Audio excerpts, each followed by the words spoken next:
Hi guys! Magandang gabi! Welcome back po dito sa Gandara SRU channel for Showbiz Update. Andito na naman nga po akong muli nagbabalik.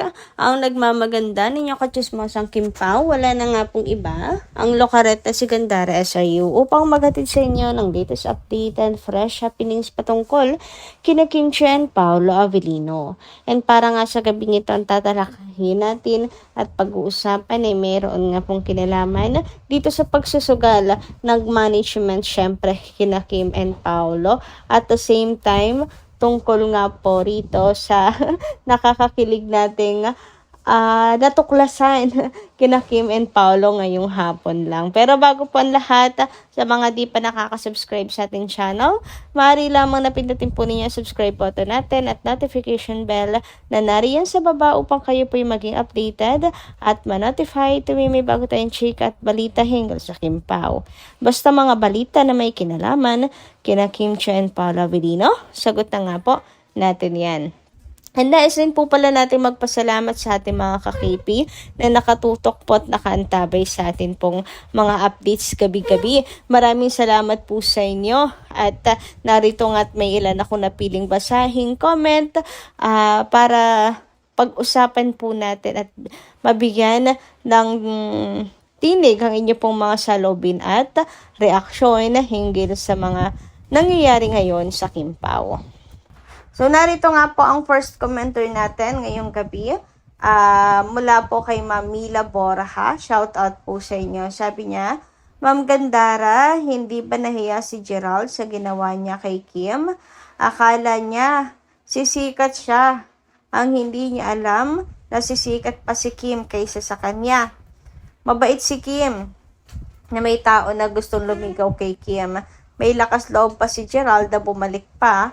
Kung ako kay Kim, huwag siyang pumayag mag-partner dyan. Andiyan naman si Paolo. Andiyan naman si Pao. Kaya Kim, okay na sa amin ang Kim Pao sa movie. Inaabangan namin ang movie ng Kim Pao. Ayaw namin sa iba. Handa kami magsuporta sa Kim Pao. Andito lang kami sa paligid nakabantay sa vlog araw-araw. Gerald, wag natin suportahan. Kim Pao lang tayo. Mga fine solid senior, mabuhay kayo. Kim Pao, love always. Fine solid senior, God bless. Ayan, Ma'am Mila Borja, totoo yan. Andito lang tayo at hindi natin gugustuhin, di ba, kung may makakapartner man si Kim na iba na si Gerald ito. Kaya tigilan niya si Kim kung totoo ang mga bali-balita. Kung totoo lang naman. Kasi nga ang bali-balita, gusto po niya suyuin ulit si Kim Chiu. Humihingi pa daw ng tulong sa mga bosses ng ABS-CBN para makapartner. Na para bang kinukuha niya yung opportunity na may partner na iba ngayon, si Paolo Avellino. Pero sana hindi totoo yung balita. Kasi hindi po namin ikatutuwa pag nangyari yun. And si Kim rin naman po mismo, ay hindi papayag, mga ka-KP. Kaya kampante lang din. So, good luck na lang sa agenda niya. Anyway, dumako naman tayo ngayon po dito sa comment ni Ma'am Norma Dayag. Magandang gabi po sa inyo.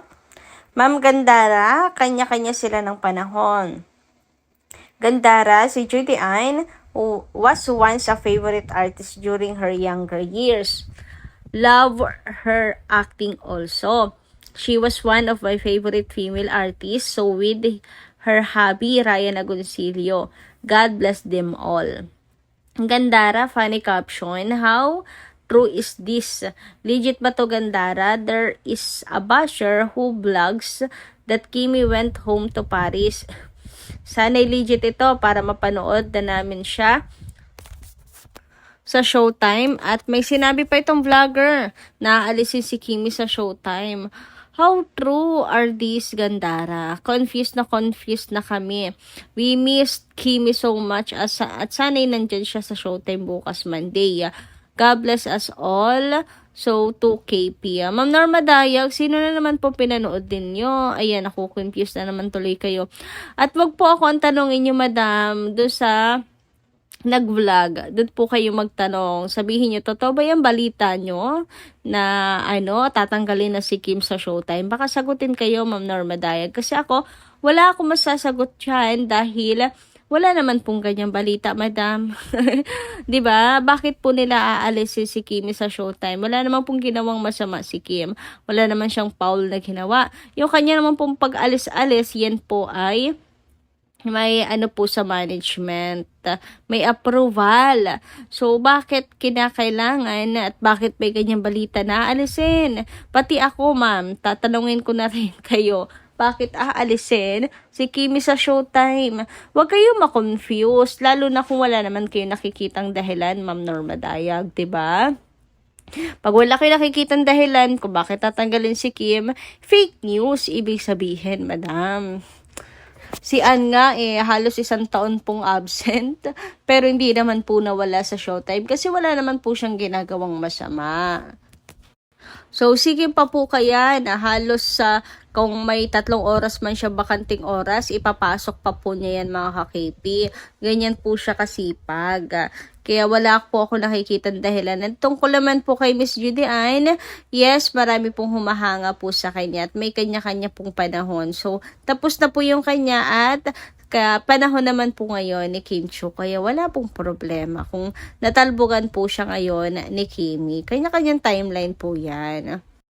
Samantala, sabi naman ni Ma'am Norma Canlas, shoutout po sa inyo Ma'am Norma Canlas, kasal na sila sa Paris. Huwag kayong maniwala sa bashers. Totoo, mahal niya si Kimi. Sinabi ni Angelica P, mayroon na daw ang date ng kasal nila pero secret lang. Wow, kailan sinabi Ma'am Norma Canlas? Para wala ko nabalitaan ganyan. Wala pang umiikot na balita ngayon tungkol po sa bagay na yan, Ma'am Norma Canlas. Kaya saan nyo nakuha po ang chika na yan? Gusto rin po nating makita at malaman, mabasa, Madam Norma Canlas. Anyway, kung meron man siyang sinabi na tungkol sa ganyang bagay, maganda. Pero I doubt. Ako po'y duda sapagkat imposible na pangungunahan po niya si Kim Chiu. 'Di ba? Hindi po siya ganon. Hindi po nila pangungunahan si Kimi. Pero masaya ako kung totoo. Sa ngayon lang, ang gusto ko lang pong sabihin natin ay dun lang po tayo sa totoo. Ano po, Ma'am Norma Canlas? Alam ko excited na din po kayo. Ayan, lahat naman po tayo. Yan ang gusto pong mangyari. Samantala, dumako naman po tayo ngayon dito at pag-usapan ang mga nasagap nating chika para po sa gabing ito. At unahin na nga nating pag-usapan ang tungkol nga po dito sa The Alibay na kung saan, grabe, nag-number 1 din po tayo. Nag-number 1 ang The Alibay. Mapaloob o labas po ng bansa. Thank you so much po sa mga sumusuporta and mensahe nga po dito ni Rachel sa X para sa mga bashers.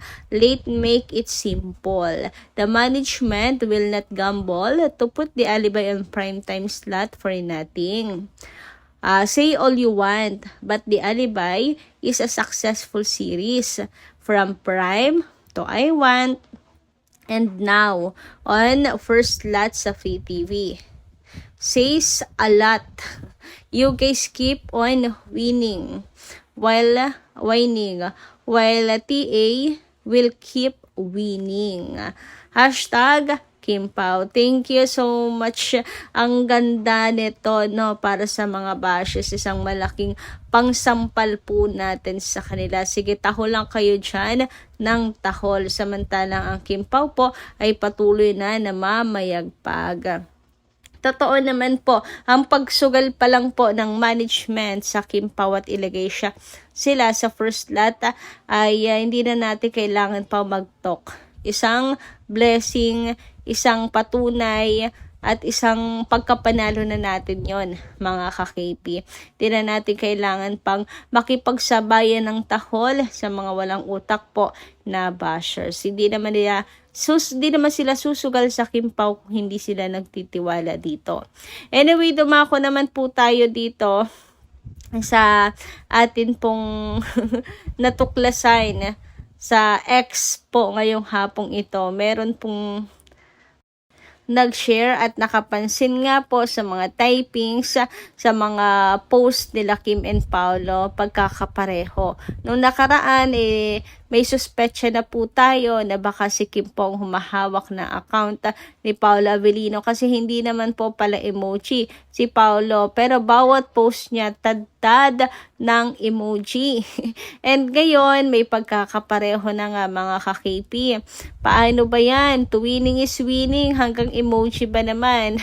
Hanggang typings ba naman ang Kim Pao? So mukhang nakalimutan ata ni Kimi mag-log out. Ay, ni Paolo Avellino mag-log out. Kung sino man sa kanilang dalawa may hawak ng account na para bang Diyosawa lang na may karapatan ampeg. Huy, grabe. Abi nga dito, required ba pag ganito mag-jowa mula kay Janea? Grabe naman nga talaga, katalas po ng memorya, bawat detalye. Sa Kim Pao, mabuhay ka. Thank you so much sa buhay mong hiram. At kompleto na naman po ang aming gabi, ang amin pong hapon dahil dito sa paayuda mong ito. Grabe naman nga yun. So, palagay ninyo mga ka-KP, sino ang may hawak ng account? Ay, grabe. Or sadyang nahahawaan na lang talaga ni nahahawaan na lang talaga si Paolo ni Kim. Well, parehas naman silang nahahawaan ang isa't isa, 'di ba? And for good naman lahat ng bagay na nahahawa. Si Kim yung pananahimik niya, pagiging kalmado. Si Pao naman, ayan, yung mga ganyang bagay, bagong-bago po sa kanya. Palatandaan nga na ikaw ay in love. Hindi mo alam, may nagbabago na pala sa'yo. Hoy, grabe yun. Anyway, kayo guys, ano nyo masisay patungkol dito? Comment ka lang po dyan sa baba. And hanggang dito lang muna ang ating update. Thank you so much po sa inyong pakikinig. And kita-kits po muli sa mga susunod pa natin chikas patungkol sa Kim Pao. Maraming salamat at ingat po kayo palagi.